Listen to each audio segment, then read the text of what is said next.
pledge allegiance to the flag of the United States of America, to the republic for which it stands, one nation, under God, indivisible, with liberty and justice for all.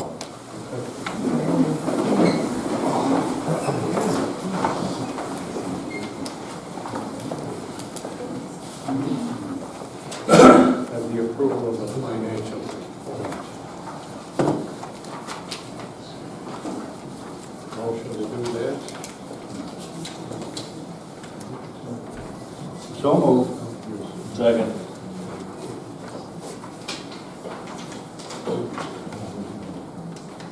Motion by Councilman Panic, second by Councilman Pacer to approve the financial report. All in favor, say aye. Aye. Opposed? Carried.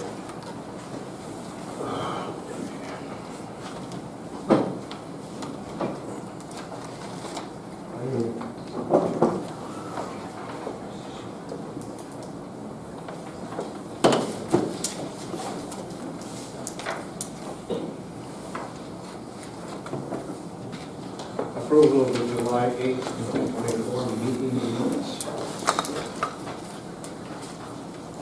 Motion to approve. Second.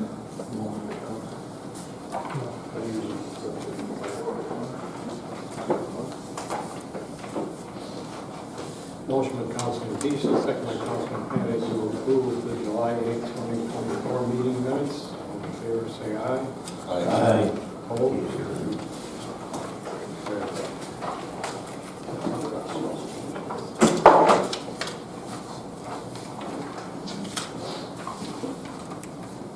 The fire department report from Timothy Eckdahl. Your Stafford Volunteer Fire Department has answered 22 calls in the month of July. Included are many EMS, 3 MVAs, 1 fire, and 4 CO gas calls. The department members also completed 95 man-hours of training. In July, topics included GENESEE driving evolutions, water rescue, pump outs, tanker shuttle, porta-tank drafting, EMS trauma skills, and hall maintenance. Members also assisted with fire police for the Owatka Festival Parade. Please stay safe. Tim Eckdahl, Fire Chief, Stafford Fire Department.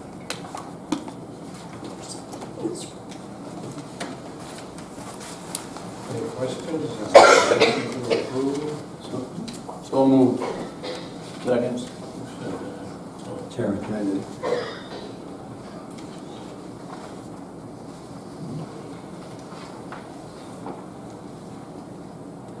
Motion by Councilman Young, second by Councilman Pacer to approve the fire department report. All in favor, say aye.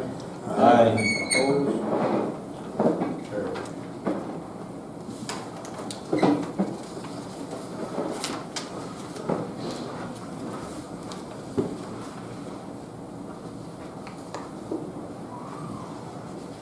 Approval of code enforcement and zoning enforcement officer report.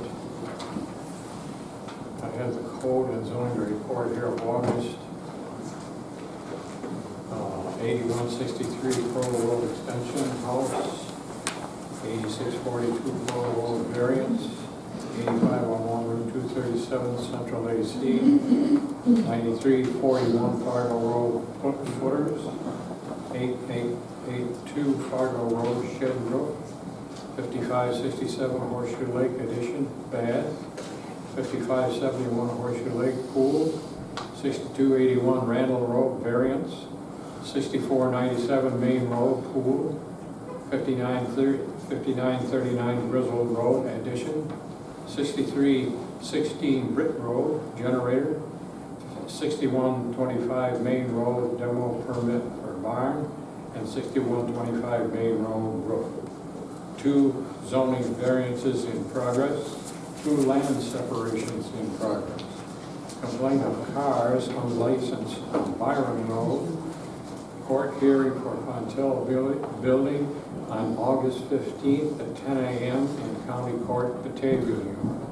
many lengthy phone conversations, ISO report for the fire department, FOIL request for 6034 Main Road.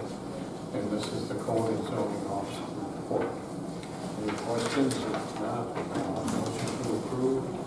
So moved. Yep. Terry.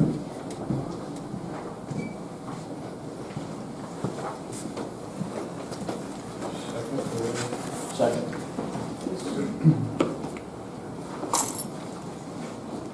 Motion by Councilman Young, second by Councilman Pacer to approve the code and zoning officer report. All in favor, say aye. Aye. Opposed? Carried.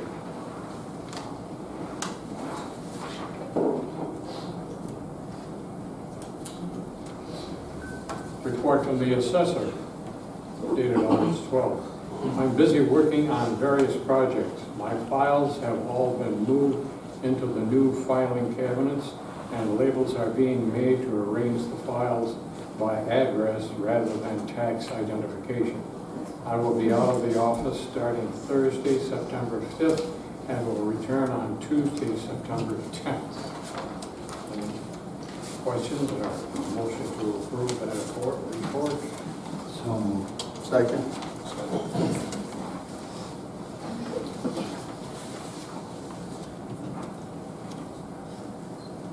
Motion by Councilman Panic, second by Councilman Young to approve the assessor's report. All in favor, say aye. Aye. Opposed? Carried.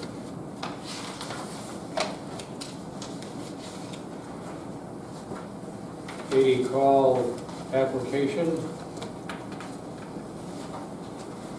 Says 80 call, it says special use permit renewal, land spreading and disposal of septic waste. Dear town board members, the planning board reviewed the application of 80 Call and Sons for the 2024 renewal of their special use permit for land spreading of septic wastes at designated locations in the town of Stafford at their meeting on July 24th. The New York State Department of Environmental Conservation was contacted to verify that the operation was registered and to see if there were any current issues or complaints on file regarding the land spreading operations. Mr. Greg McLean at DEC Region 8 offices did not indicate any record of issues or complaints on the operation in the recent past. We also contacted the town clerk, and she indicated no record of complaints on file regarding the land spreading operations. On the basis of the above, the planning board unanimously passed a motion recommending renewal of this special use permit by the town board for another year. If you have any questions, please feel free to contact me.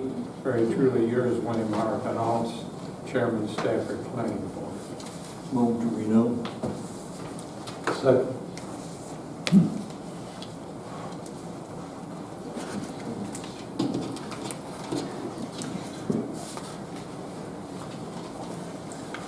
Motion by Councilman Pacer, second by Councilman Panic to approve the special land spreading renewal. All in favor, say aye. Aye. Opposed? Carried.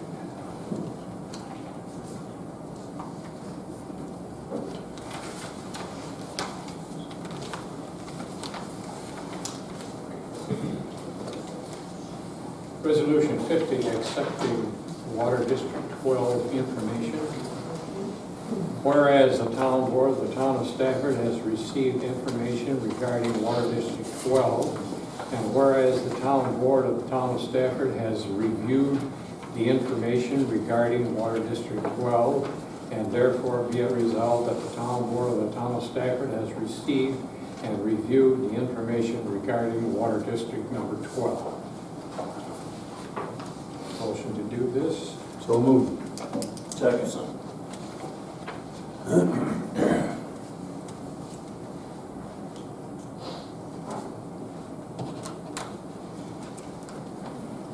Motion by Councilman Young, take a second by Councilman Deason. Roll call vote. Councilman Panic? Yes. Councilman Young, Yes. Councilman Deason, Yes. Councilman Deason, Yes. Supervisor Clement. Yes.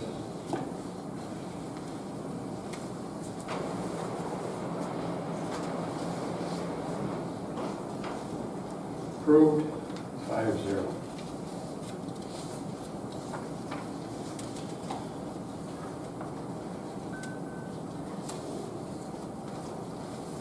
Resolution 51, authorizing town supervisor to sign documents relating to Water District Number 12. Whereas the town of Stafford has received information for Water District 12, and whereas the information received requires the supervisor to sign the documents of change orders and completion orders. Therefore, be it resolved that the supervisor is authorized to sign the documents for Water District 12. Motion to do this. So moved. Second.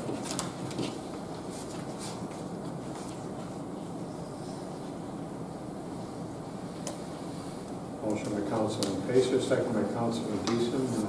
Roll call. Councilman Panic, Yes. Councilman Young, Yes. Councilman Deason, Yes. Councilman Pacer, Yes. Supervisor Clement. Yes. Passed, 5-0.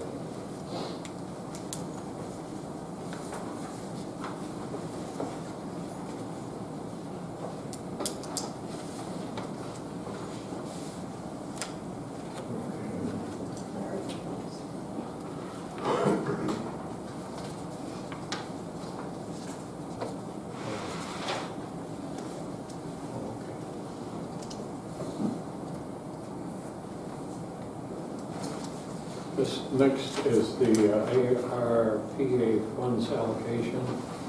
This is from Matt Smith, Municipal Solutions. Addressed Barb, I spoke with Jeff on this, and he indicated that the town is only obligated to spend the original ARPA allocation, which I believe was $238,768.51. Any interest earned can be spent how the town chooses, whether that be allocated to the ARPA projects you had in mind, new carpet, playground, resurface highway, parking lot, or not. Thank you. This is Matt Smith from Municipal Solutions. Could you speak up a little bit, please? Can't hear you. Okay. Any comments on this? Yeah, I pulled up the original presentation, and one of the things, this goes back to June 24th of 2021, one of the things that at that time they said we were allowed to do is use it against revenue loss. We lost sales tax, we lost court funds. They gave measurement times, which at the time we met. Have the rules changed on that, where it has to be spent on specific items, or these rules remain the same?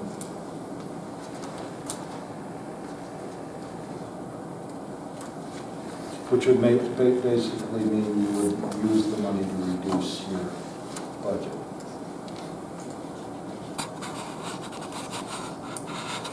Doesn't say that here that you can use it. Let me take the letter, since I've got the old presentation.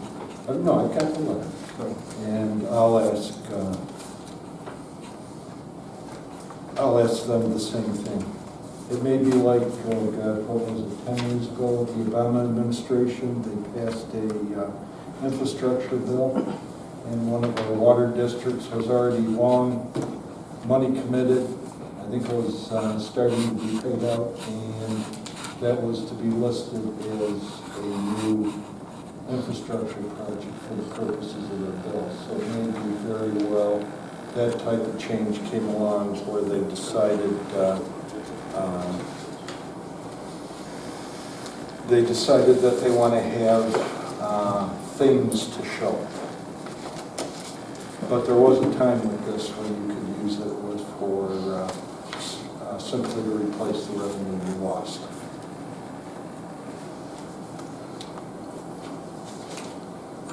That's all. I'll ask some questions about municipal solutions. Okay.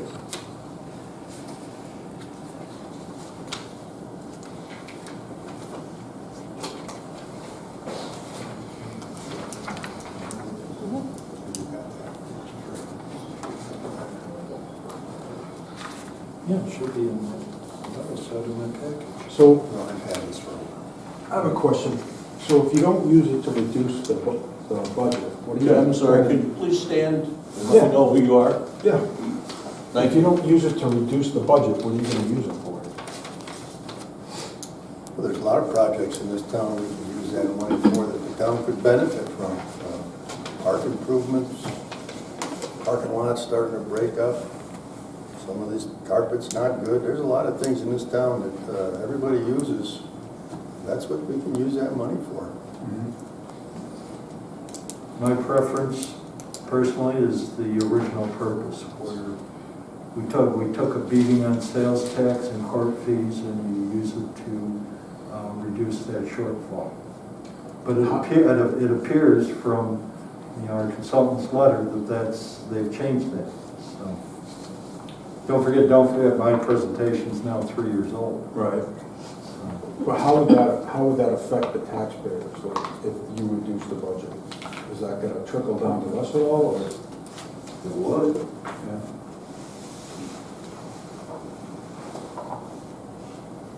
Just asking. Well, we'll see what they have to say. And don't forget, this was an Association of Towns presentation, and it was in 21.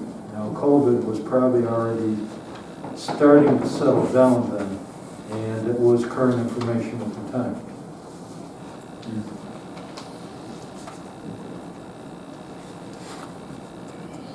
Is there a time limit before it has to be spent, or? Yes, by the end of '26. Oh, okay. And it has to be committed by the end of this year. But those are the same dates that were in the 221 presentation. Uh, So I'm wondering what subtlety has changed where we've got to do new spending. Thank you. Next is item number 11, hurricane technology proposal. Dear Barb, I know you mentioned the call wanting to look at a fully managed IT support agreement. This agreement can include all the services you currently have, plus a bunch that the town doesn't currently subscribe to. By doing the fully managed agreement, all normal IT support and subscriptions are included in a one monthly rate. Projects would be quoted and paid for separately, as well as any additional hardware or software you would like throughout the year. The fully managed agreement really sets forth the town up for alignment for today's tech standards and security needs. You have been invited to approve this quote. Please click the following link. And this is Cathy, Hurricane Technologies.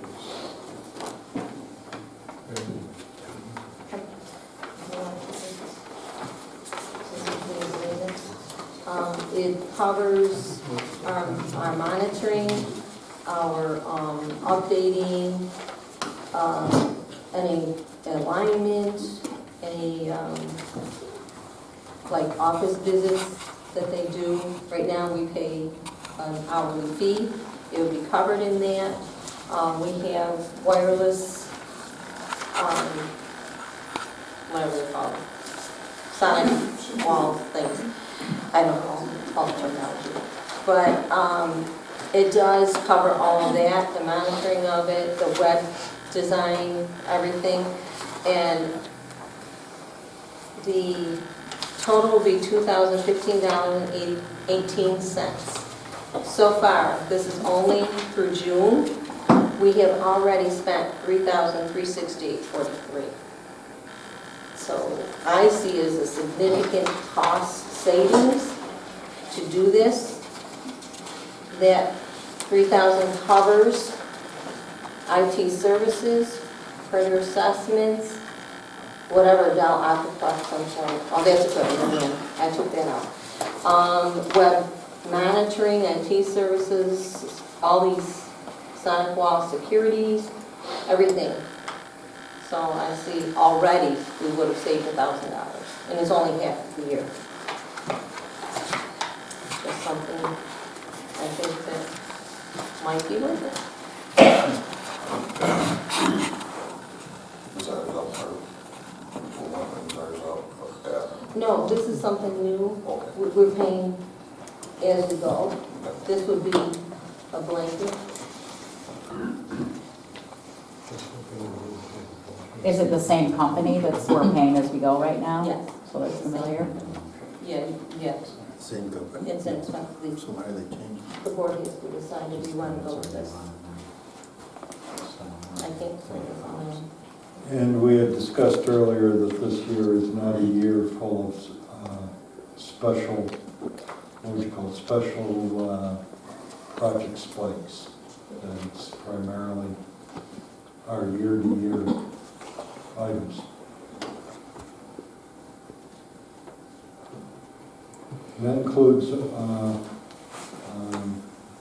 upgrades to our firewall, things like that. Well, we've already upgraded the firewall. This would monitor it and keep it current, Right. yes. All right. This is the same people we currently use, Barb? Yes. We don't have any trouble getting them here when we need them? Oh, not at all. Okay. Do you know what the fee is based on? Is it number of computers or just No, it being a town? just being in town, just a blanket. Or what, say, at least $3,000. Potentially. Yeah. It depends on how often we call them and need them. Right. Because one of these days, our building and codes really needs to come out of a manual system into an online system.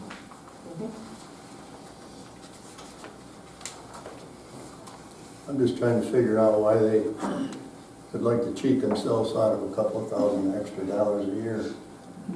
I don't know. They're banking on some years being Less, yeah. I guess. And the other thing is if there may be economies of scale in products that they purchase, if they know for sure they have, rather than on per call basis, they know they have clients already needing that service, that may be where they get some of their savings. Could be. Unlikely, but it may be where they're getting some of their savings. Okay, we need Did they say who else has signed up for that? Just for, Town of Batavia does this, and I'm not sure if they mentioned, but there's several towns that they do it for. But in Town of Batavia, I believe it also goes on the size of the town. Town of Batavia is much bigger, so their quote is bigger. do you have a clerk's meeting coming up? I don't know when it's scheduled yet. Historically, how much have we spent on an annual basis? I'm sorry, I didn't look that up. And when would this take effect? Well, as soon as we sign it. So theoretically, this year, we would spend 3,000 plus the 2,000.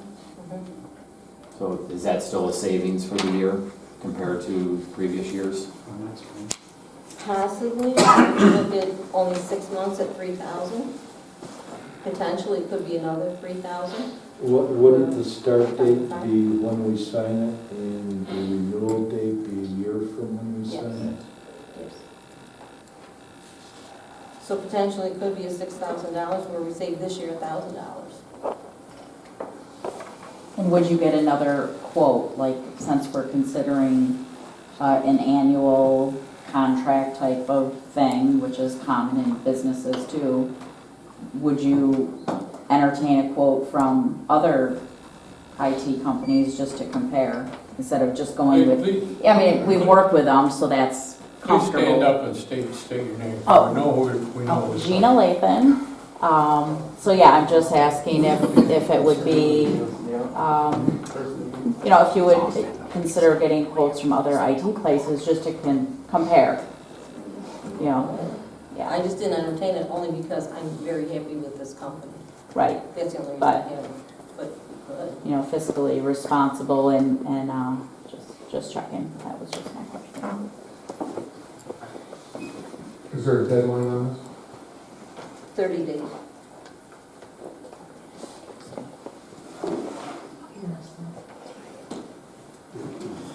Yes. Sorry. Yes. Bob Reynolds? No. My suggestion is talk to the Genesee County IT manager, Mike Burns, see if he's, whatever recommendations, pull him in for suggestions, opinions, see what he works in, and he might know of that company, so. Good. Sounds reasonable, yes. Thank you. Thank you.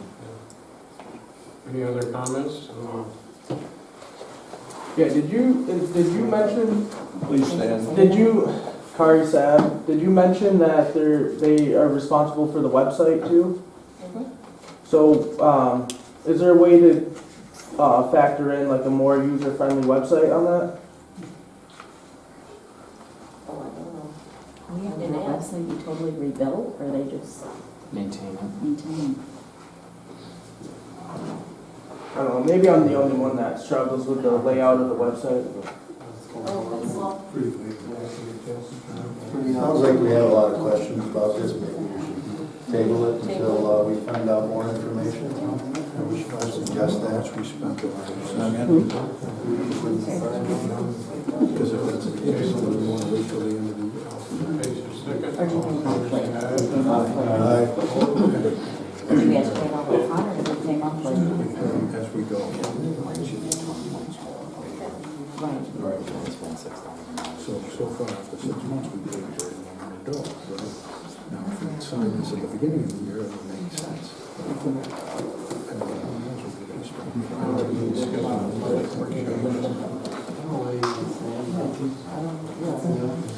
Just put it up. Yeah, Terry. See what Ron's got. What day of the week is that? Wednesday. Wednesday the 28th. It's usually not bad. Yeah. What day, Ron? Wednesday. Wednesday, the 28th. Did you say 6? 6 p.m. What time? 6.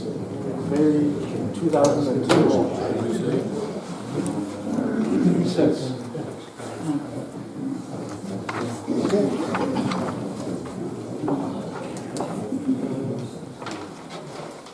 Any more comments, questions about the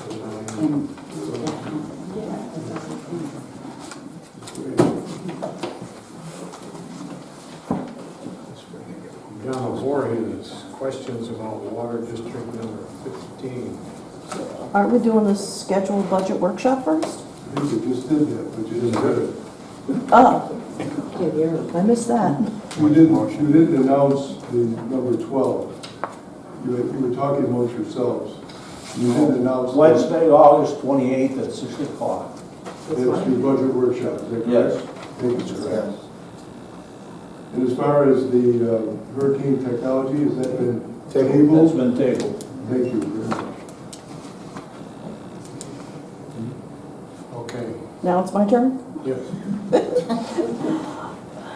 I received a letter, Would you please stand? Donna Voorhees. I'm not Keep standing up. standing. No. I received. I don't want to listen to you because I can't hear you if you're sitting. Well, we can't hear you too. You want to stand up when you talk? Let's not be a jerk. You guys can stand too, we can hear you. Stop, Dale. Can we finish? Stop. You can hear me. Let's not play I'm not the only games. one talking. Let her talk, please. I received a letter from the town for the income survey. It says municipal infrastructure. I'm assuming that means Water District 15? Or is there something else going on? It is 15? Okay.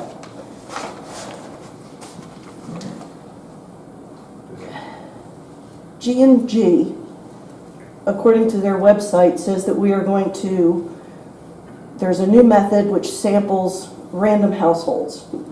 Did we send out the letter to everyone? So how do they randomize it then? Do they just input all the information and then they randomize? Do we know what other methodology at all? No, okay. And how long before they get back to you guys with numbers? Do we have a date? They have not given me a date. So after they get back to us, then what happens after that? Do we then go to the county for the grants? It's to the USDA for a grant. For the USDA. And how long does that take? Like, is there time limits, or do we have to do it by a certain time of the year? I'm not aware of any kind. Typically, USDA is a rolling grant. Typically, USDA is a rolling grant. So it can be put in any time? Correct. Okay.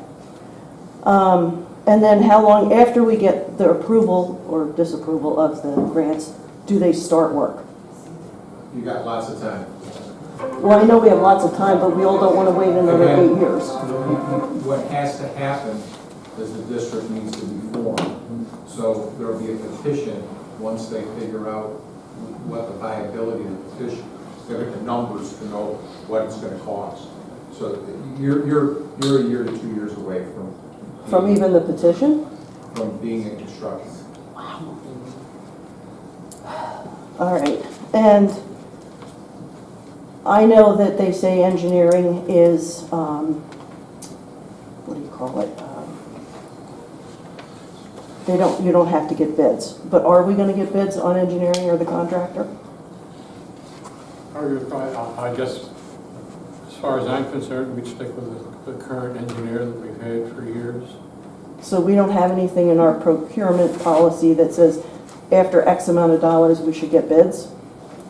We do, but it Well, doesn't yes. apply to engineers. And then what about the contractors? Contractors will be up for public bid. That will be out for public bid. Correct. Okay. I talked to the county. We were told a few months ago by Eric that we were going to pay X amount of estimate, that $14.85 or whatever it was, when we were talking about district. And he said that the county was going to put a main through Horseshoe Lake, which would save us money. I spoke with the county. The main that's going through Horseshoe Lake is a transmission main. And we were going to have to put in a separate main for the residents to hook up to. Do we know if that second main was included in the estimated pricing? I personally don't know, that's an Eric question, he's not here. Yes, the answer is yes. Because the initial outlay was, the main isn't going, it's going to turn and actually go up the whole down Horseshoe Lake beyond,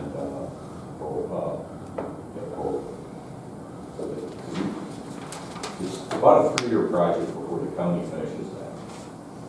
So nothing is going to take place until that 3 years is up. So we can't commence a project until the county's project is completed with a 36-inch main into the water. So we're that far out, yes, that was part of that basic engineering, what he gave you for that project. So he knew that second main was going in? It has to go in. Okay. When we say a second main, are we saying that we parallel the 36-inch over its entire distance in Stafford? or does it turn to go to the water tower simply prior? It turns to go, the last drawing I saw, it turned, and this is preliminary, it turned to go prior to the crossing. It'll go up, actually up Pearl Width.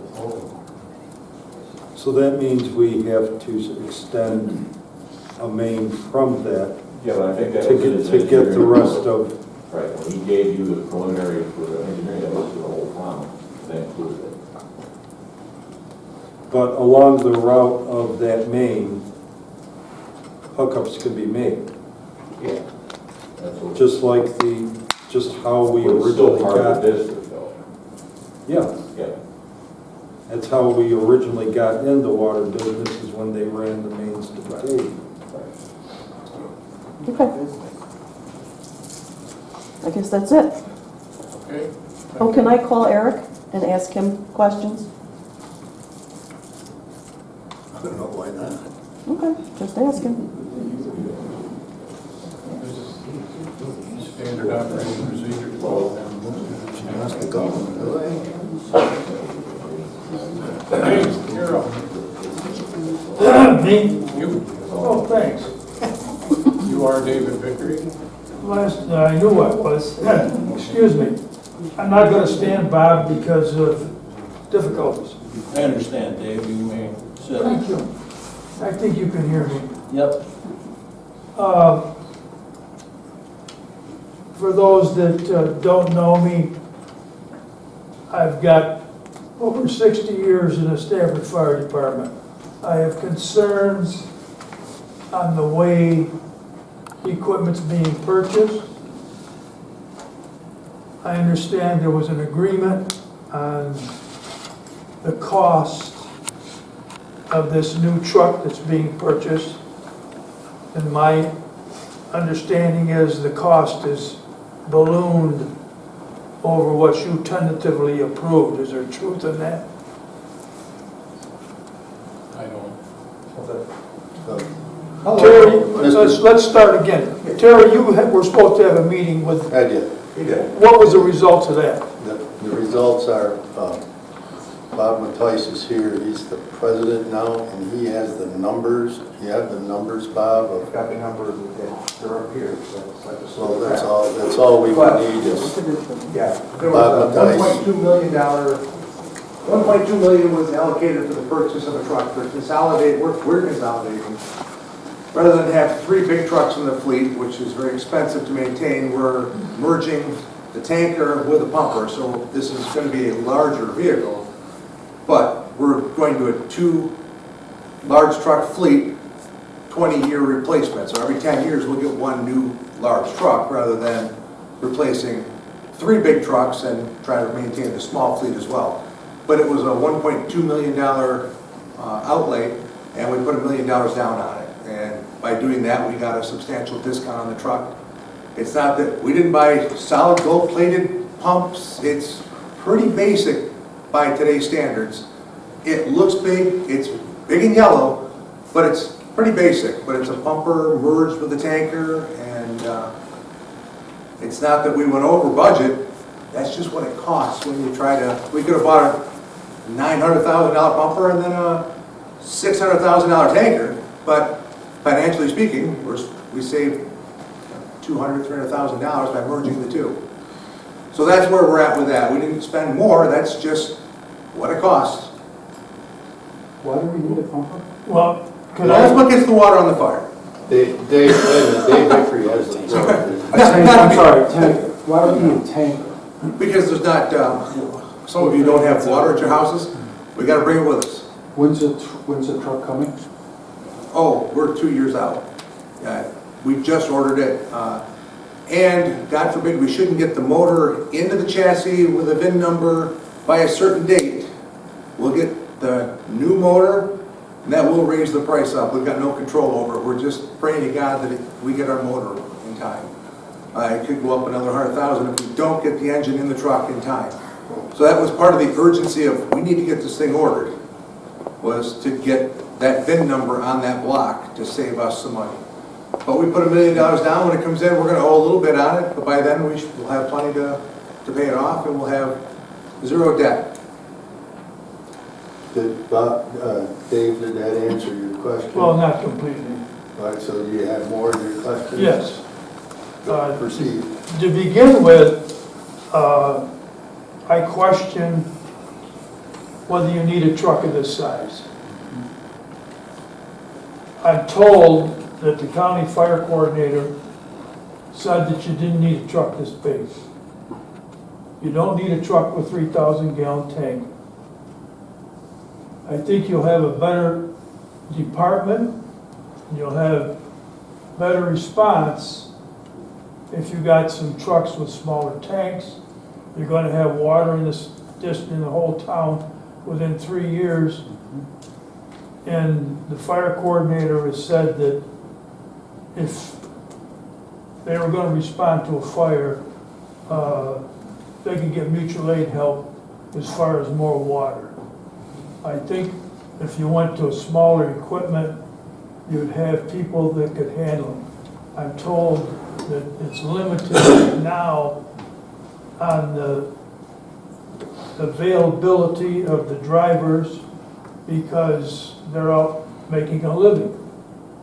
There's times that there's no one here to drive the equipment because of the size and the policy that you've got to have a chauffeur's license. No, there's no policy for chauffeurs. I beg to differ with you, Bob. Okay. Okay, we'll have a private conversation sure. about that There is. anytime you want to. Okay. But for years, Bob's done it, I've done it. You drove that equipment and you didn't have to have a chauffeur's license. We had 1,200 gallon tanks. Everybody got along fine. You also had a tanker back then. You had a 3,000 gallon tanker back then. Well, And you still don't have to have a Class A, B, or C license. Anybody with a Class C that goes through our training requirements can drive the truck, as long as they're, go through the certain steps.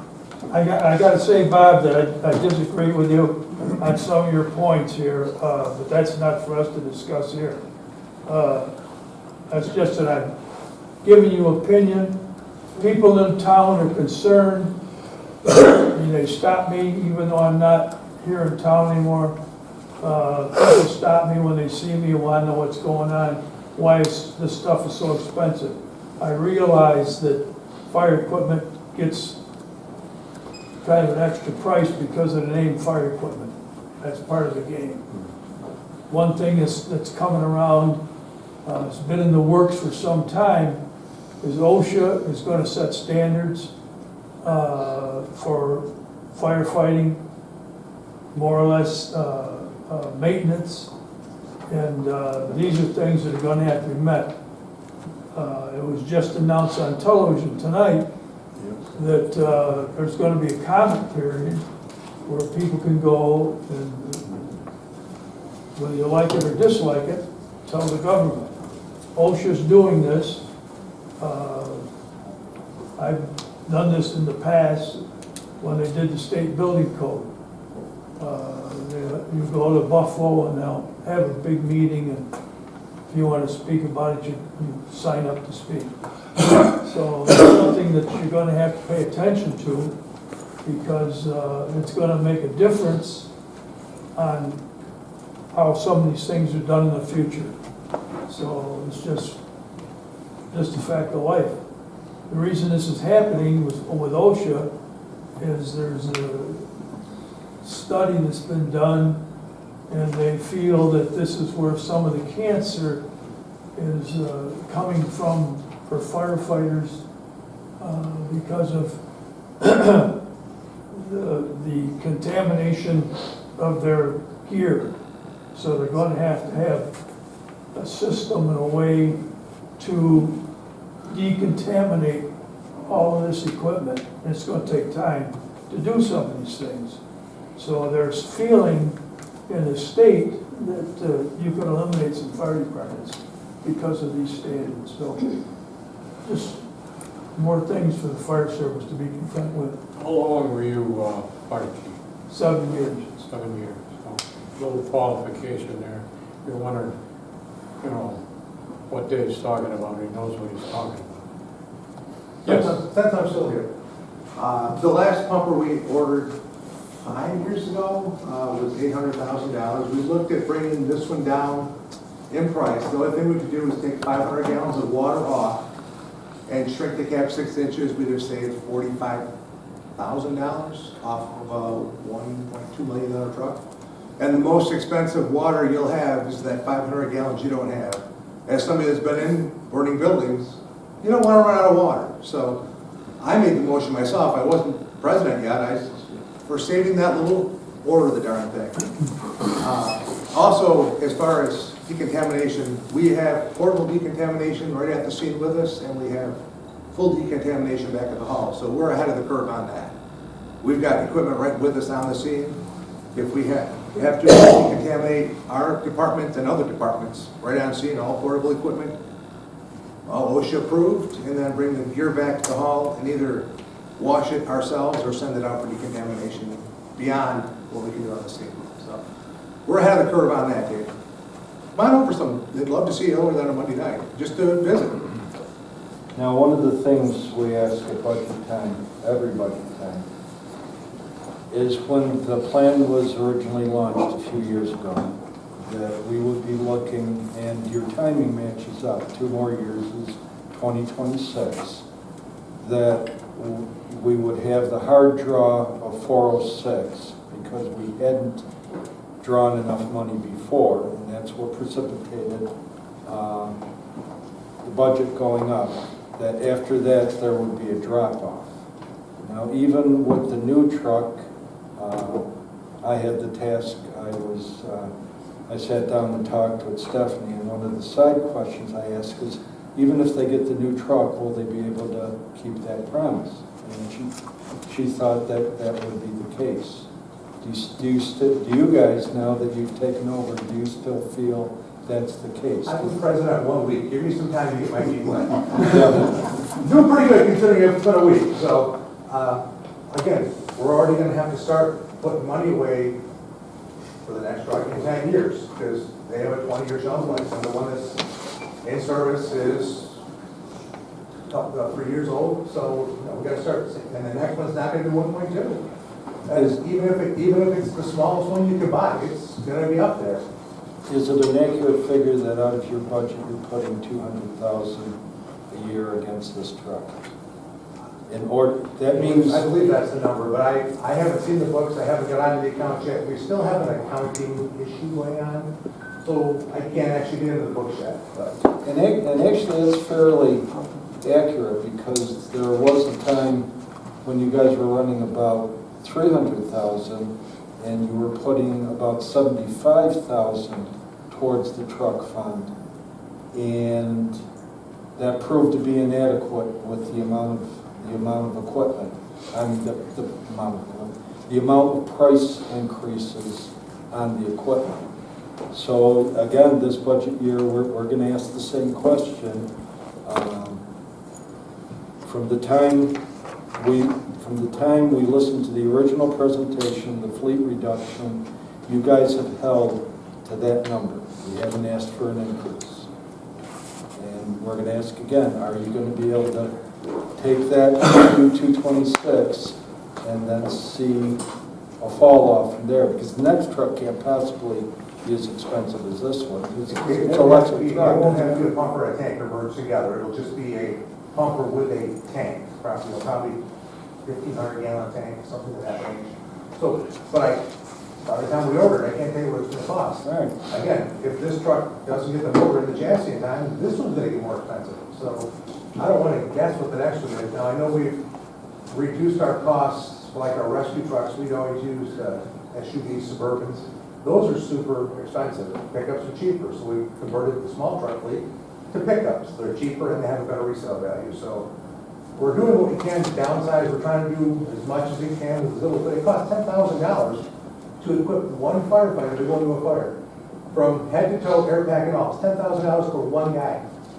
So it's not a cheap operation. We're doing the best we can. You can get the state to change the laws, we can get our Corvette raffle back. We love it, because we all know that was good for everybody. For a while, we were the best equipped in the county with the lowest fire tax. Right now, we're still very well equipped. Now we're in the middle. We're not at the top, we're not at the bottom. We're right in the middle. So we're doing as much as we can with Well, yeah, last time, maybe you have new numbers. Last time I checked, you were around 5th in the county. We can't do this thing. a little bit. Yeah, Yeah. We're not some of the small departments that have 2 trucks and take 10 calls a year. but that would be, I guess the generic question is, that would be your goal to carry, I mean, you guys have done it so far. Yeah. To carry it through to 26 and truck in, kept your promise. The best we can with what we got. All welcome, more for some Monday night. I mean, No, that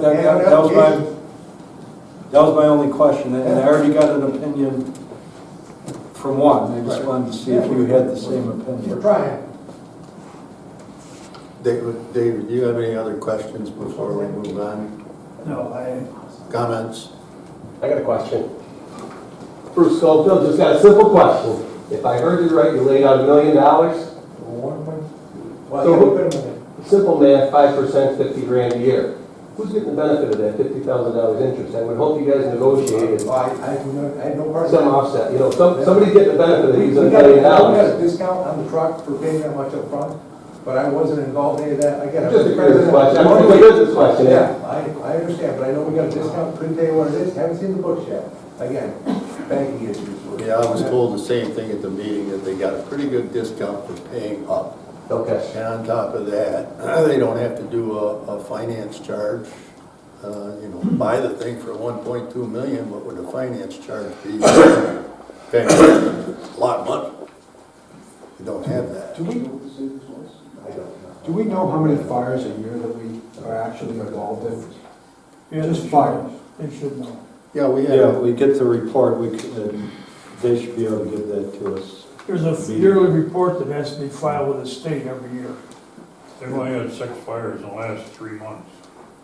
Well, that's good. No, yeah, that's a good thing. See, that's why I question, now that Gary said that, that's why I question the feasibility of the size of the equipment. I think the size of the equipment is excessive. Nobody's gonna change my mind about that. Been around here too long, seen too much, as far as what is gonna happen. If you have a good plan with your neighbors, you aren't gonna have any problems. We used to be in a situation where, when we had a fire on the north side of the town of Batavia, South Byron responded with us.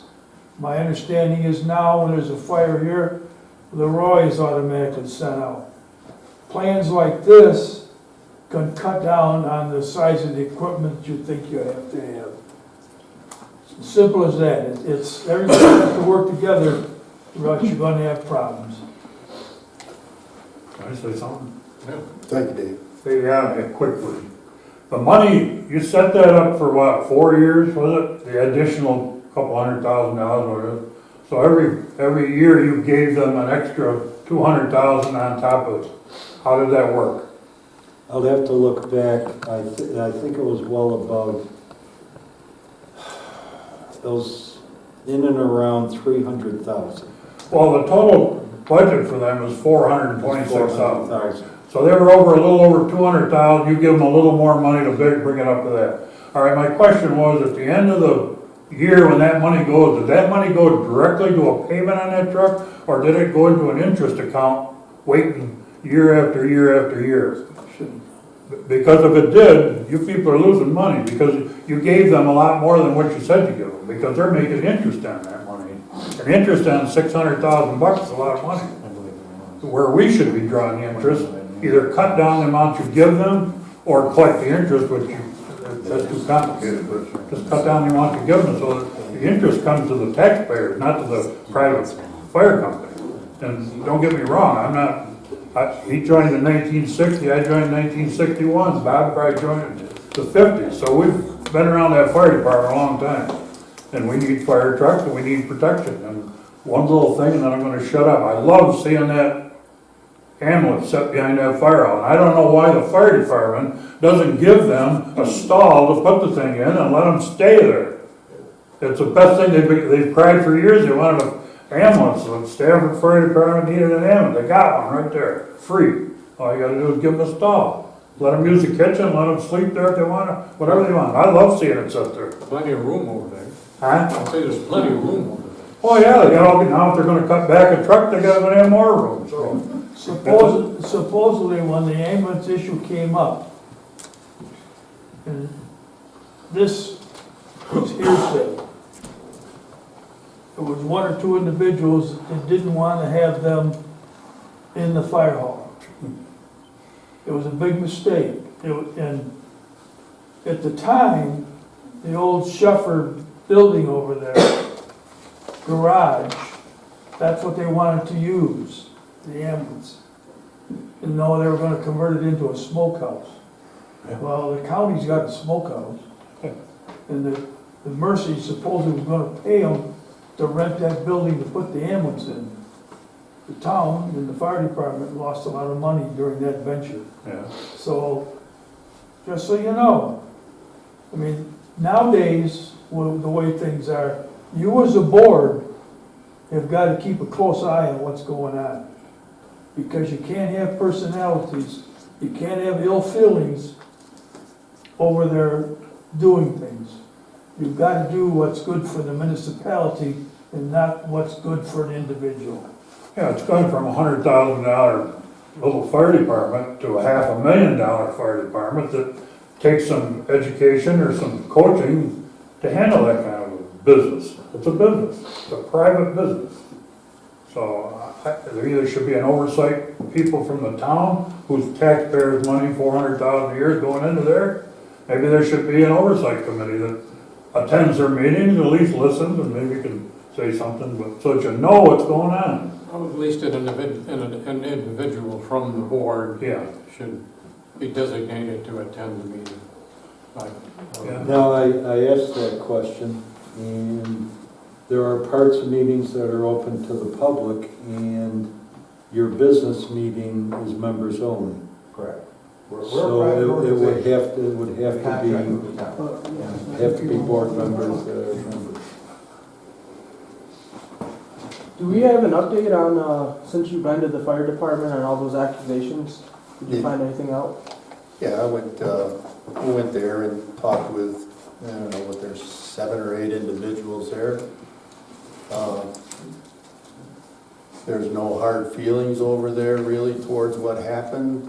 2 people decided to quit, resign, retire, whatever you want to call it. I'm not saying they all got along, just like they probably should have. Bob was one of the people there. We discussed kind of what should be happening there, and we should kind of play nice together, and they seem to accept that. I can't be there every minute to make sure they do that, and nobody can, but it was brought up. Bob agrees. He's well aware of it. He's the new president. And if somebody from this board can go to their business meeting, it would be great. I sat down with Stephanie and we went over the entire letter with each of the items that was listed on Jamie's letter.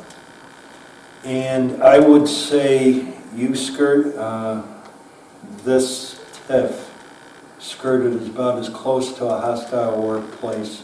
And I asked that specific question, did this turn into a hostile workplace that should be followed up with some type of legal action? And the answer was no.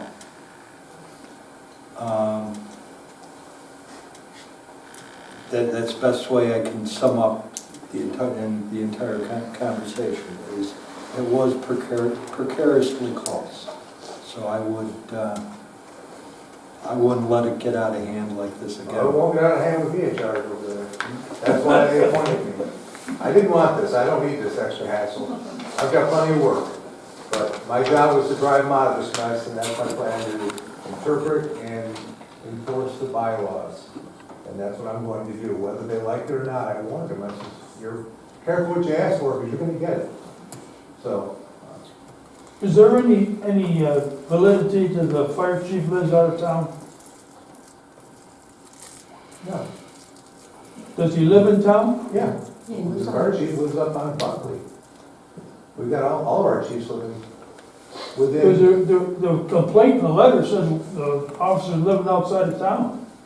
And mine's, There that are. letter isn't totally accurate. Yeah, there are, you don't have to live in town, but you gotta live within a certain distance of the fire hall. I think that it was figured out that the furthest distance in our town from the fire hall, you could use that as a radius from the fire hall, and if you lived in that radius, you could be chief, because why should you be chief if you live just over the Leroy line?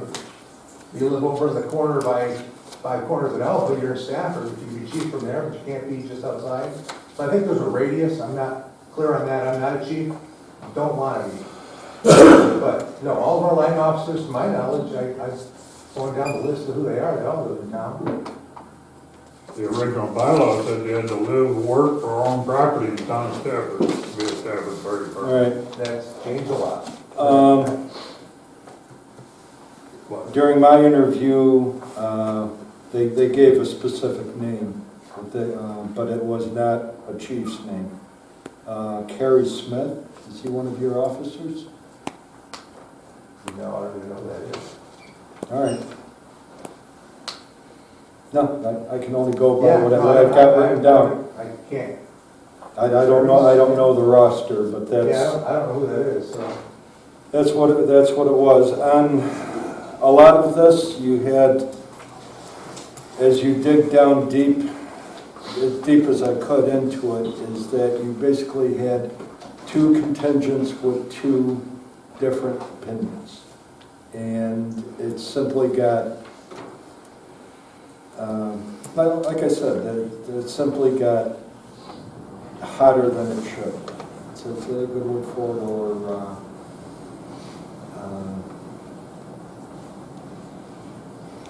How about too many feelings were shown. That's good. I wasn't there for any of that. I made one meeting last year, and I made 2 meetings this year. The second one, I obviously got appointed. Now it seems like I'm gonna make a lot more of them, but I wasn't involved in any of that, and like I told everybody, I've got no skin in that game. I'm not looking back, I'm looking forward. Yep. I just have one, I'd like just to, I think everybody who's a resident who's here appreciates, that we have a fire department, of course. We all have property, and it's part of having that safety. You mentioned that it's a business, you being the president of it and things like that, and part of being a business is the budgeting and spending and equipment and all of that. And you mentioned if we could just get the the Corvette raffle back and the carnival, and I think most of us also, the carnival is just such a huge thing. It really made us the community that we were. So we didn't just lose that income, we kind of lost a bit of our identity when that went away. We just got back from being out of town, and we did notice 2 fire departments that did have car raffles. I don't think it probably can't be run, because I know there were different laws with online and things like that. But I know you're new to it, and just 1 week in, but perhaps something along that line where the business entity of the fire department, along with the members, have that effort also for some fundraising to help offset, because, I understand, right? and again, the Corvette made good money, the carnival were even, it was more for public service. But just the amount of training it takes to stay active would blow your mind. It's not like it used to be. You used to take 1 class for a few weeks, they'd throw you some rubber boots and a coat and a helmet, and you go out. It's not like that anymore. There is so much continuing education just to stay active. You got OSHA, there's all these different, everybody wants to know your training, everybody wants to be in your business.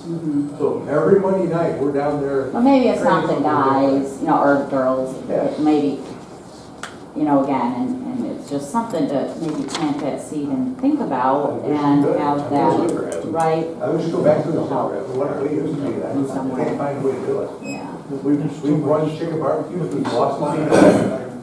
The training schedule is crazy. Yeah. Okay. Yes. Is Mr. Schofield still here? Yeah. This gentleman you might want to speak with, he's run one of the most successful fundraisers I've ever seen for a community. How much was raised for the ambulance in the Roy? $240,000. How much of that was taxpayer in the end result? I mean, how much of that ambulance was paid by that fundraiser? All of it? No, that was all community involvement. No, I mean, what the price tag on that ambulance was how much? $240,000. And all generated from fundraising. Correct. And that's the hard pill to swallow in all this, is that we all realize that it costs a lot of money right now to do anything. But, like Gina pointed out, if you are a business, businesses have to find a way to generate revenue. And I'm sorry, but the taxpayers of this town are not your only source of revenue.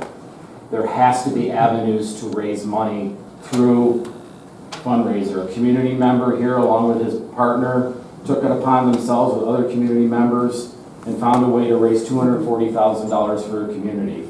I imagine there were a lot of volunteers that helped out sell tickets. I volunteered at the event. In the grand scheme of things, that could be replicated here in our community, because we have to stop using the excuse of the carnival and the raffle. We have to find ways. And if you have members, if they want to be members of that committee or that organization, they have to have a level of commitment to generate the revenue for that entity. It cannot be on all our taxpayers. It can't be. Our business is to make sure your house doesn't burn down. Exactly. To make sure if you have a heart attack, you stay alive, get to the hospital. Our job is to save your butts, not kiss it. I mean, that's a EMS thing on the back of the chart. Bruce, I hate to keep putting you on the spot here, but what transpired to have you and Bubba? They helped my granddaughter when she was a month old. So I'm from the old school. If you help me out, I'm going to pay you back tenfold. So that was my passion to help Leroy Ambulance. So we need to find a passion in our community to find ways to generate additional revenue to help offset Any all person in this room this. can have a fundraiser for us and just write a check. You don't have to be a member to raise funds for us. It's the EFOS funds for us. That's just There's one thing else here too. They're talking about different things here for fundraising. You've got a fire hall over there that hasn't raised a nickel in a few years. The taxpayers are paying for that building. Now, something has to happen with that building. You can't expect the taxpayers to keep paying the expense of that building with no revenue coming in. I mean, you go back in the heydays of the fire department, they needed the money. They had to, between the ladies auxiliary, they told them a few years ago they didn't need them anymore. And the exempts, they worked together. Each organization did things to bring in money. Now, the exempts, in 3 years, their money's going to be gone, and they're going to disband. Because they have no way of raising money. And they used to make good money at the French fry stand in the carnival. So these are things that something has to be decided in the use of that building. You can't expect the taxpayers to keep paying for an empty building. I don't know who stopped that Corvette, but they were wrong. There's no law that says they can't run a Corvette raffle. The only thing they did wrong is filled out the wrong paperwork. And we went to Albany, some people that I know went to Albany and checked on it. And all they gotta do is fill out the correct forms. They had a Corvette raffle in Batavia this year, worldwide. They can run a carnival. There isn't a thing in the world that says they can't run something out there. Better sell out some of the property. It isn't doing them a bit of good. And like he said, when they get done with that, all that money, and apparently there's a lot of money sitting in someplace, that then what are they going to do? You know, the taxpayers aren't going to take it forever. Is there a fire company in Western New York raising funds to the degree of the expectations we're hearing? I mean, we have high expectations because you guys did it Yeah, before. right, for forever, I understand. Not that I'm aware of, you can't even raffle a car off anymore to make any money at it. If you get donated a car, maybe you can afford to give it away, but the way the law is right now, you can't only sell in your county, I think surrounding towns. I'm telling you, it's down the way it is. I mean, The 3 fire companies in the Adirondacks that I go by every year going on vacation, every one of them giving away a car and a Pickup truck. And the tickets are up in Watertown, I've seen them all over. They sell, they're, right, Side by side. 999 tickets sold at whatever, that's all there, or there's a Mustang, big sign on it. You go further down the road in Woodgate, and they give away a pickup truck every year. we had 3 years of the Corvette raffle outside the law, and we didn't know it until it was brought to our attention. So it wasn't that we did anything wrong, it was that the state changed something and it made our raffle outside the law. Well, Bob, there's places around, I have a grandson that used to work at Tops. Tops Union had a raffle, he brought home the tickets, I said, what are you doing with this? She said, well, the union's having a raffle. They were doing that after the state canceled ours out here supposedly. And there's a lot to be desired about the decision that was made as far as that raffle goes over there for that Corvette. You gotta use a little imagination, I guess. I have a question for our attorney. The next item on here is James Pontillo's property. Mr. Supervisor, David Roach, it's been a few months since I've seen all of you, so nice to see you again.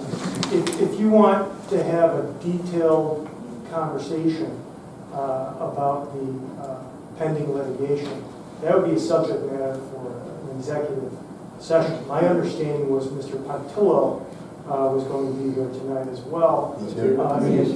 Correct, I've seen him, and that he was going to have comments having been on the agenda. But again, if the board wants to have an attorney-client conversation with me about pending litigation, that is something that you would state on the record as the basis for going into executive session. I'd hate to have you come all this distance and not update us. And I'm happy to do that, very much so. Would you like me to be a part of that? I don't know who's asking that, but executive session is a conversation between counsel and the board. It's an attorney-client privilege conversation. So no.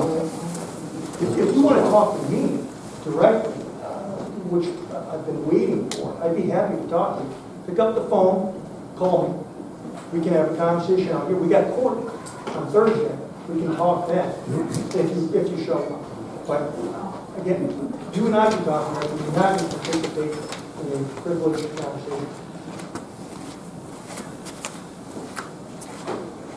You want to do Article 15 or just line 15%? Again, I'm not going to repeat myself. I'm James Pontillo. I own the building on the corner. I want to thank the community. I haven't asked anybody to actually do anything, but a lot of you took the initiative to do something on your own, and I do appreciate that, reaching out to me. I just want to let you know what I found out just in the last couple of weeks. I came to the inspector, Gene Sinclair, talked with him 2 weeks ago to get a permit to finish the roof. I was denied. We talked some about that. I came back the following week, which was about a week ago, asked for another roofing permit, was denied. He said he's going to reach out to the attorney because he also felt, he's not here, I didn't see him, but he didn't feel that there was any reason why it couldn't be extended so I could finish that. But he was going to talk to the attorney and then he's going to get back to me. He did not get that opportunity. While we were talking, something that I was led to believe for some time now, for years, is that there was a stop work order that, and I addressed the board many times, about this stop work order, and it's been brought to me that stop work order was only the inside. I was under the impression it also included the outside. Once I realized that, I said, well, then I can go ahead and take care of the outside. He said, we didn't really mention, so that's why you noticed. I just found this out a few days ago. That's why I went over there, took all that. It bothered me that all that looked so terrible out there, because I was under the impression if I was to go out there, I would be breaking some law. So I went out there, told Gene Sinclair what I was going to do. He said, I can't stop you to take care of it, because he said that is like maintenance. You don't need a permit for that. So I went ahead and took all that old stuff off. I went ahead and put some new tie back. I've already reached out to have some work done, and we're going to order some tie. And so I tell the board, I came to you multiple times and talked about that. My attorney did as well. And all you had to say is that, no, that stop work order had nothing to do with the outside. Guess what? That place had been signed years ago. And so there's a lack of communication here. Now, moving forward, trying to say the building's abandoned. The building's not abandoned. Everybody saw the work that's been done in there. I don't want to get into all the particulars of why it's not abandoned. I believe the board, when you go into executive session, you might want to talk to the attorney and just say, you know what, maybe we should put the brakes on this and move forward in a positive way, and I'll be more than happy to talk. Because to move forward, I don't want to speculate, none of us has a crystal ball. But you know what? The only one that's going to be making some money here is going to be the attorneys. This town is not. Okay? And you all spoke. I can't believe a couple of you took the initiative to get this sign sheet. Hundreds of people have already signed it.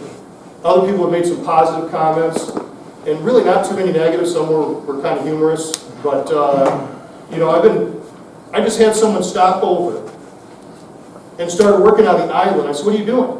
A neighbor. He goes, well, you know, I said, yeah, but that's DOT. I've asked them multiple times to come here and address that island. He goes, yeah, but you know what? It doesn't look good. He took care of it. You know, and that's why I'm just really thankful that the community's coming together, and the board needs to recognize that. I believe they spoke. And so, why not listen to them, and so we can move forward?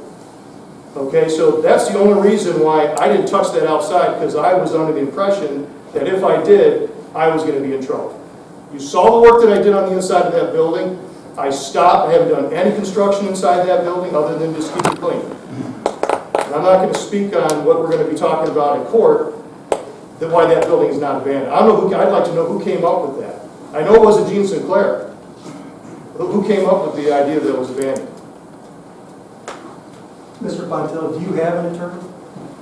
Yes. Pete Sorge? I already dropped the paperwork. Then I cannot talk to you if you're represented. Have Mr. Sorge contact me directly. You've had this complaint now for months. You've had a motion for default now. And I turned all that stuff over. I've heard nothing from you. I've heard nothing from Mr. Sorge. You had an attorney who said he's retiring in just a few months contact me and say, will you willingly talk to Mr. Pontillo directly? I said, absolutely. I heard nothing from him. I didn't know that. Call me up. You've got my number. It's at the bottom of the complaint.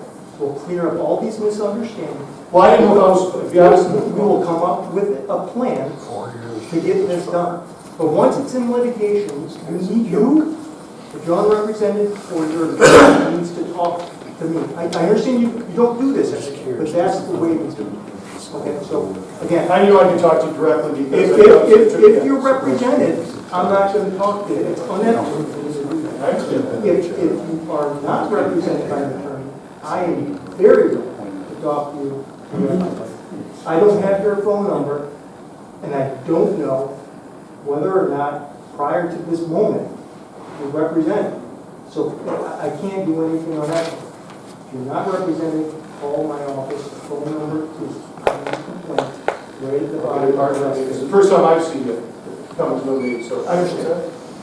Well, I know what else you're talking about. Does anybody have any, I'm sorry, that's it. Did anybody have any questions or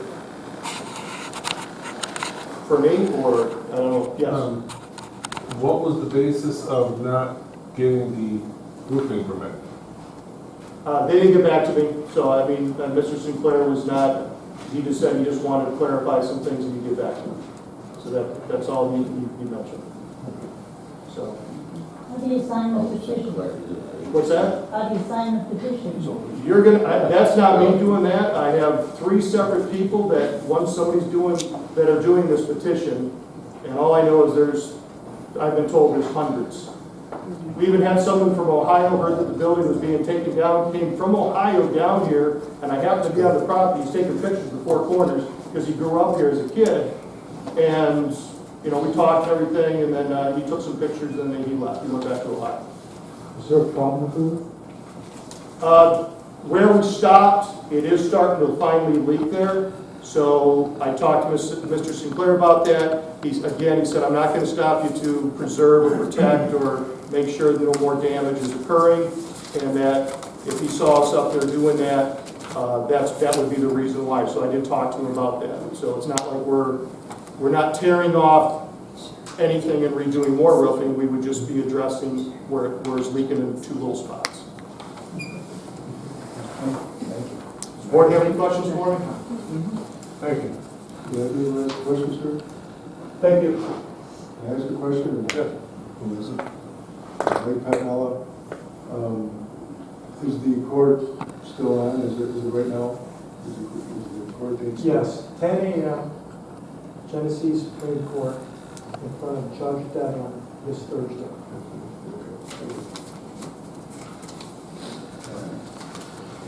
Okay. Item here, Julie Carasone, playground. Everybody, I first want to thank you for allowing me to speak tonight on this very important issue regarding the playground at Emery Park. Barb, thank you for putting me on the agenda, and for Jane, I guess that's her name, the deputy clerk, for being very nice and polite and professional with me. And I also want to acknowledge Terry and his crew for the wonderful facilities at Emery Park. It's one of the best facilities in Genesee County.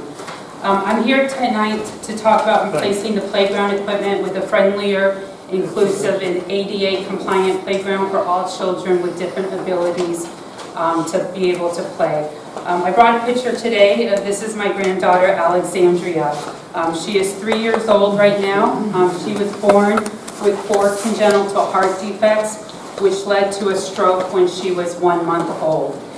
She had open heart surgery at 8 months old, and because of the stroke, she developed hip dysplasia and made it difficult, but not impossible, for her to walk, jump, and run, and be with her friends and her sibling and her cousins. Almost 4 weeks ago, she had hip surgery, which leaves her in a hip body cast for 6 weeks and left her immobile now for 2 more weeks, hopefully. So she's doing really well.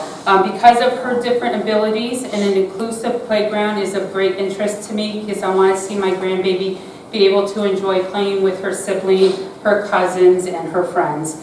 When it was mentioned at last month's meeting with Cathy that the playground equipment had some damage, I thought this might be a great opportunity to talk about replacing the playground equipment with a more friendlier and inclusive playground. Terry, I know you had rightfully said to Cathy that it's a very expensive endeavor. Is that correct? Sure. Yeah. So I spoke to Eric Fix, the City of Batavia Assistant Manager, because they are replacing Austin Park with a more inclusive playground. They're also replacing a lot of equipment there, and how they are obtaining funds to replace that equipment at Austin Park. And he had stated to me and sent me a big packet of what they're planning on doing to the park. And they received grants from the Office of Parks and Recreation and Historic Preservation. It was part of the consolidated funding application, and that is part of Empire State Development funding each year. Those are typically done in July and are awarded in December. They received a $500,000 grant that they have to match 25% of. And that matching money is coming out of their DPW Capital Reserve account that is set aside for these type of projects. So they have in total $775,000 for this project. Now, I'm not saying that that should be for the town of Stafford and at Emery Park, because they are replacing many other things at Austin Park, to include their spray park that we don't have here there. And the plan is also to put out the bid to the RFP process where they have many companies that they can put the bid out to that specialize in inclusive, ADA compliant and handicap accessible playgrounds through places like Parkitex Playtime and Denzac Recreation Design. And that's the only reason why they have more funds, because again, they're doing some repair work on the mechanical building, the splash park and other facilities. So my request for the town board is to consider replacing the playground equipment to make it more ADA compliant and inclusive. And to be able to do that is maybe seek out grant opportunities, use some of the ARPA funds that are allotted to the town of Stafford. And I'm sure the city of Batavia, Genesee County officials would be able to help you guys with the grant writing process, because that's a hard, arduous task. As I know, because I've written a couple of grants, and Eric Biggs did tell me that he thought that Stafford would greatly benefit from this. So again, I want to thank you for your time, and I hope you will consider a wonderful playground for children of all abilities to be able to come and play at your playground. So thank you very much. What kind of playground equipment which ones were you talking about? Just the whole playground equipment in Stafford, make it more accessible easier for wheelchairs, easier to climb up on. Like right now, my granddaughter cannot climb up on some of the playground equipment because of her hip dysplasia. So what happens is she has to have adults help her out or other children help her out. Just things like that, make it easier for wheelchairs to go onto the grass. Maybe put in softer padding, things of that nature. Just some food for thought. When I built that park up there, yeah. I was in charge. It's a great park. I'm not saying anything bad. The swings and stuff up there, that stuff was all donated. Right. And so I did a little bit more research at the town of Pembroke, Portview. They are not only got some grant money, but they're also doing a community build where they're having a bunch of community members come in and take that portion and build the inclusive playground there. What we tried to do up there was get the equipment in there from the town of Stafford so that we could control it from the town. Right. You start getting federal monies in there and monies from all around, and you have no control of who's going to use it. Right. But there's a possibility of checking in like the quarry and some other places, maybe you want to replace some of stuff. I don't know, put the gym stuff in there. The firemen do that? Yes. And you can use some of those funds like they're doing with the city of Batavia to, maybe repair any of the facilities, any pavilion equipment, the benches, anything like that. Because they're replacing a lot of things in Austin Park. I have the whole thing that Eric Fix was able to send to me. But I think that just if that could be under consideration from the board, to maybe look into building an inclusive playground, which I think would benefit not only the town of Stafford, but a lot of people from Genesee County or outside areas that come to Stafford, when their families rent the pavilions and everything like that. That's what we've tried to control, so that people from Stafford want to use it, they can't use it if somebody from Alexandria uses it.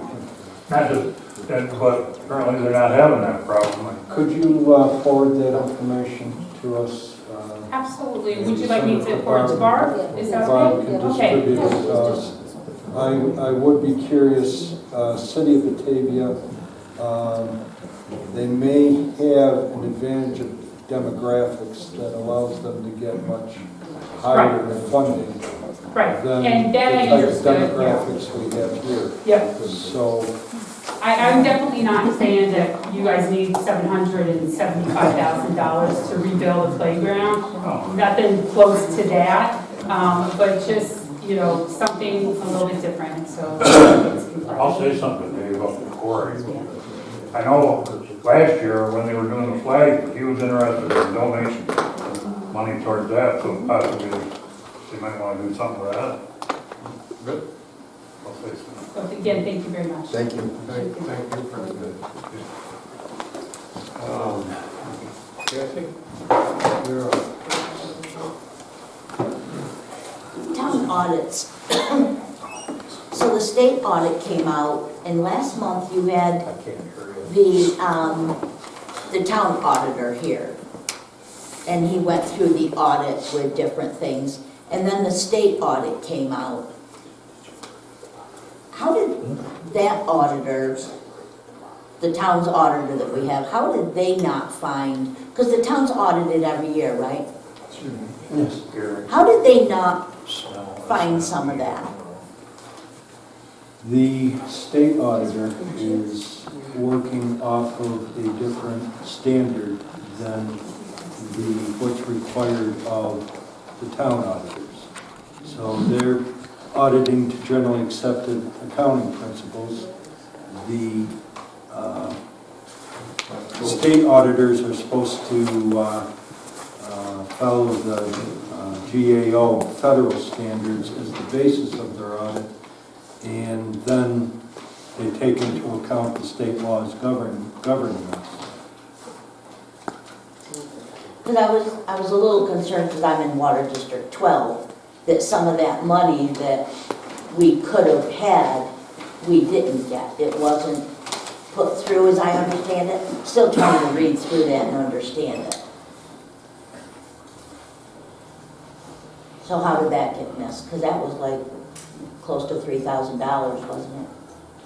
I spent quite a bit of time going over the audit, and I do have some questions on how the auditor interpreted some of our laws, and I was going to cover it with our attorneys.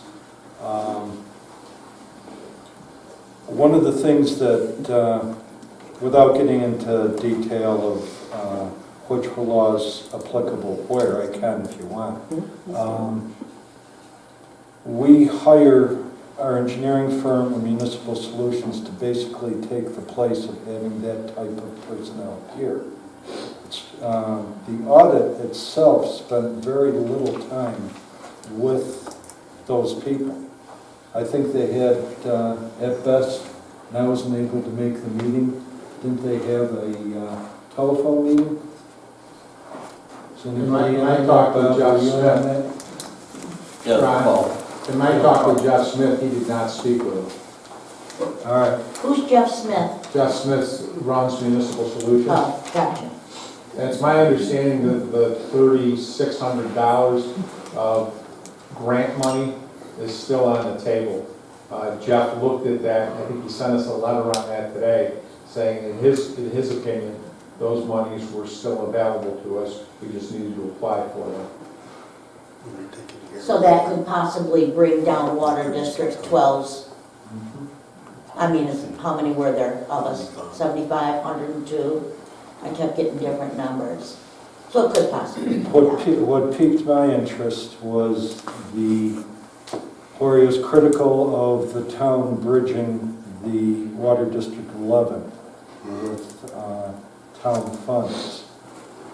And that you could move things in between funds, but they had to be paid off by the end of the year. And that's, they quote that as General Municipal Law 98.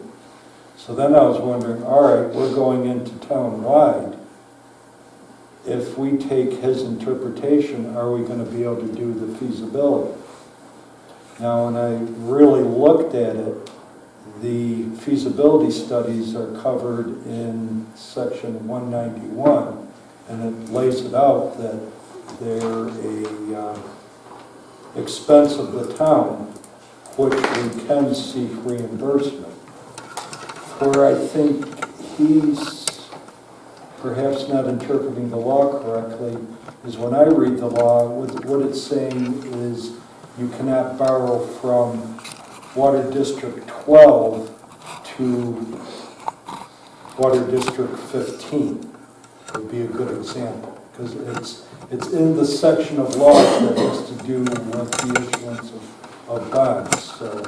So I have a lot of questions for the auditor, and unfortunately, the only time we learned of what laws he was looking at was when we got his report. Yeah, that's why they do audits. They don't want you to know what they're looking for. That's my guess. What about the bank account? Because they question not having certain bank accounts for different things. Is that part of what you're supposed to do? I don't know. That's why I'm asking. Actually, I love that one. That's section 165. And the first paragraph talks about that you should keep separate accounts. The next 5 paragraphs, each one listing how you can maintain just one account.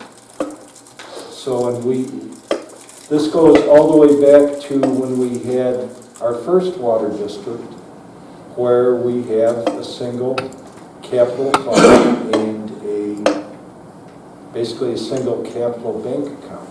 Now, bank accounts are essentially for free. If that's what it takes to keep them happy, we can open up separate bank accounts. But I don't think it does. I don't see how it does. So no other water district had separate bank accounts either? Okay. My thinking would be if you had it in sections, you would know what money went in each one, so that just confused me as to why there weren't separate bank accounts. So then my other question on the audit, and I got a report from the county on all the water districts in Stafford and stuff, and I'm back to this half unit thing. Why does Water District 12 have half units? No other district has half units.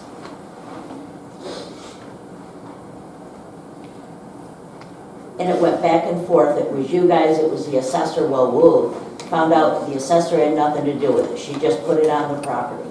So, and then the engineer said, no, that's up to the town. Because I'm looking at the properties that were deemed half units in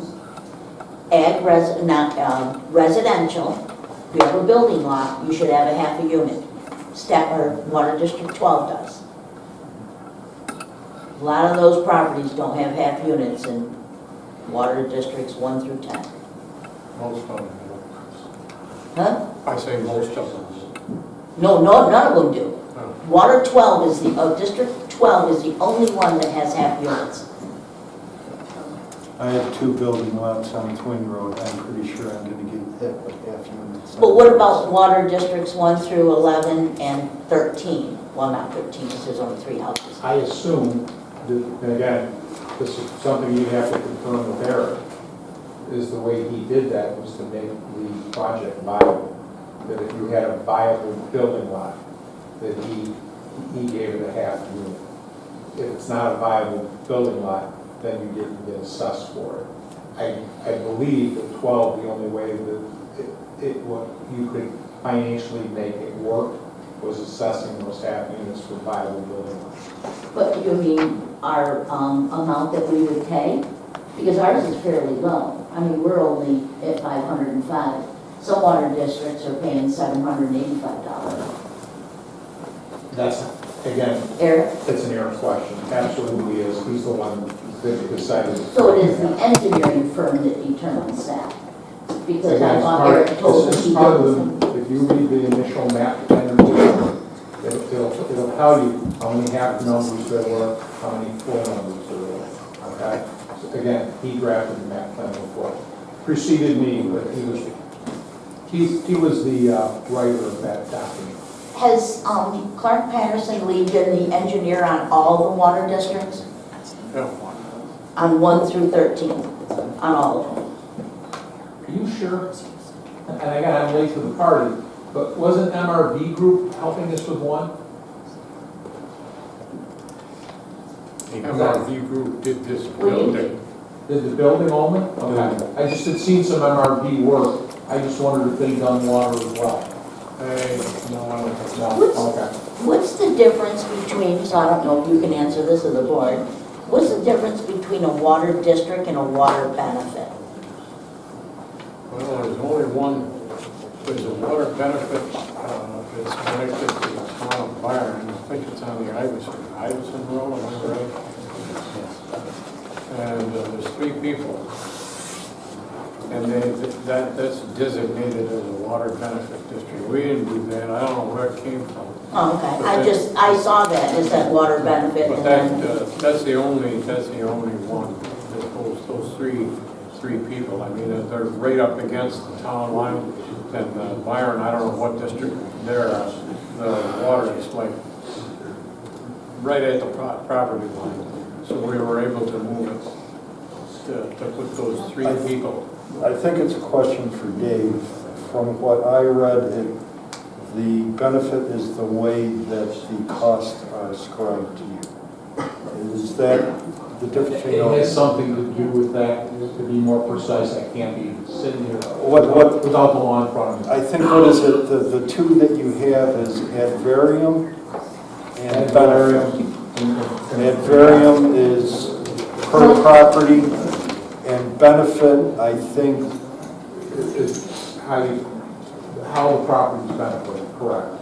so you could do a type of a charge where if you have a canning factory that has taken a massive amount of water, you're going to charge them significantly more to pay for that water line to get there because their benefit is so much better.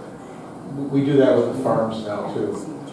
They get charged numerous EDUs, and they pay a significant amount based on the amount of water we use. Yeah, I noticed that they didn't pay anything the first couple of years. I think that got done during COVID.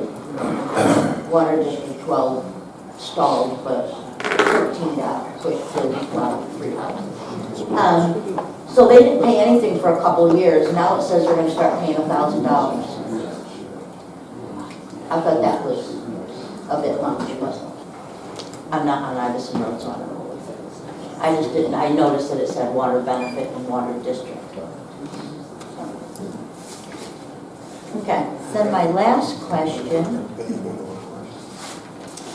are my FOIL requests. One, I'm assuming my FOIL requests take 30 days because it's for me. Because all my FOIL requests take 30 days from the day I request. I know you have 30 days to give them to me. A couple weeks ago, I asked for the financial reports. Still haven't gotten them. I thought those were fairly accessible. That's one question. If I come in, you just approved today's FOIL, or today's financial report, right? So if I come in tomorrow, I can get a copy of that, or do I have to fill out a FOIL request and wait 30 days? FOIL request and wait 30 days, or could I get it that same day? 20 business days. 20 business days. And that's for everyone or just for me? That's what it's always been. Okay. No, I used to get them a couple days later. Oh, you were lucky. Yeah, okay. So then I FOIL requested another one, and at the beginning of the year, I don't know if it was January or February, I want to say it was February, you guys did the standard work days for all elected officials. Do you not fill out that paperwork? You have to fill out a form, right? On how many, Yeah, for your pension? Normally, we submit a calendar. Well, I FOIL requested that to know, and they told me there weren't any for the year 2023.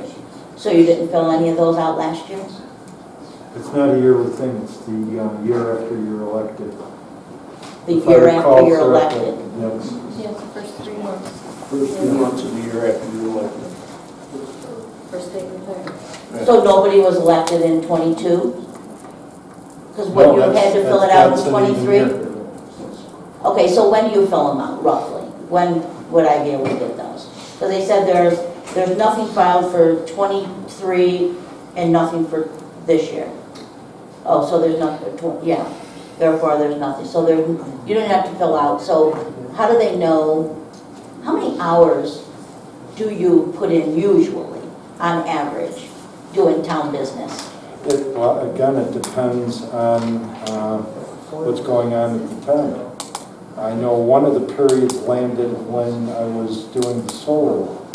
So Right, okay, well, that's you. How the about- numbers Right, it explode. varies.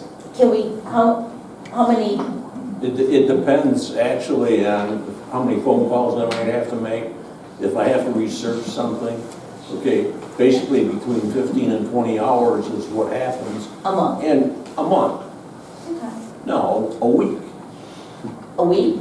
Yeah, because I get on the computer, I'm on for 4 or 5 hours, Okay. researching some of the stuff through the state. You know that, you do the same thing. Yeah. But I don't get a pension for it.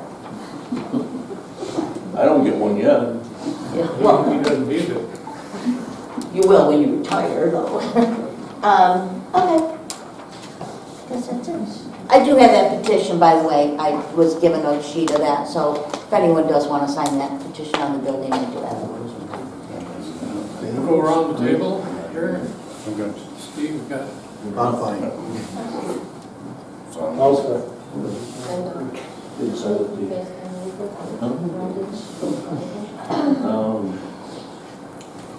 Yeah, let me think.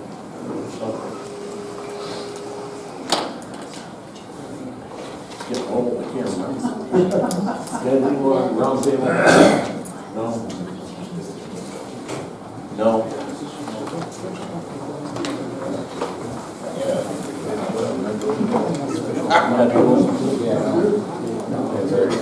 that's a wrap.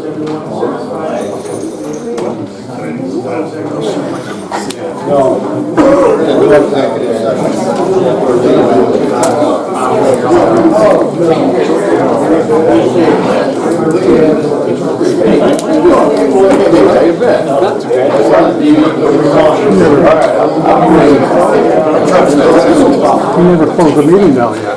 I ain't close the meeting yet. You're up to what? I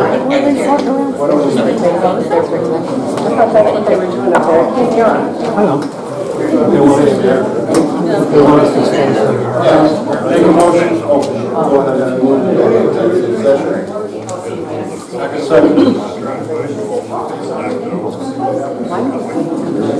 Do you need to speak? Is that